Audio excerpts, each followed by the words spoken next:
Hello everyone. তো ইংরেজি গ্রামারের একটা ছোট্ট একটা প্রশ্ন নিয়ে হাজির হয়েছে আজকে, ফেজাল ভার্ব। তো একটা প্রশ্ন রয়েছে ফেজাল ভার্ব, সেটা দেখে নেব আমরা। এখানে লিস্ট দেওয়া আছে কোন উত্তরটা এটার সঙ্গে অ্যাপ্রোপ্রিয়েট হবে এবং কিভাবে আমরা ব্যবহার করব। তো এখানে প্রশ্নটা লেখা আছে, who can tolerate such insult.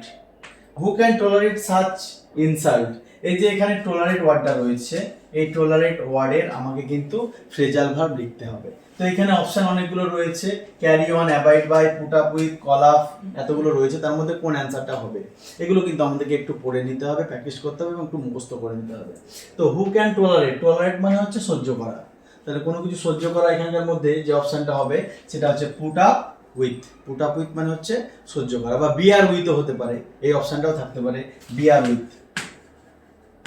Beer with এই অপশনটাও কিন্তু থাকতে পারে, বিয়ার উইথও থাকতে পারে। তাহলে এখানে রয়েছে টলারেট, কিন্তু আমাকে কি করতে হবে, সঠিক ভার্ব কিন্তু ব্যবহার করতে হবে, দেখতে হবে এটা কোন টেন্সে ইউজ করা আছে। আমরা দেখতে পাচ্ছি এখানে মডেল ভার্ব। তাহলে মডেল ভার্বের পর আমরা জানি ভার্বের কত নম্বর ফর্ম ইউজ করা হয়, 1 নম্বর, অর্থাৎ প্রেজেন্ট ফর্ম ইউজ করা হয়। তাহলে উত্তরটা হবে পুট আপ উইথ। তাহলে অ্যান্সারটা আমরা সহজে এখানে লিখে দিতে পারি, পুট আপ উইথ। বা আরেকটা বললাম বিয়ার উইথ। এই দুটোই কিন্তু অপশন থাকতে পারে। তাহলে টলারেট মানে সহ্য করা, পুট আপ উইথ মানে সহ্য করা। এটা ছিল ফ্রেজাল ভার্ব। Thank you.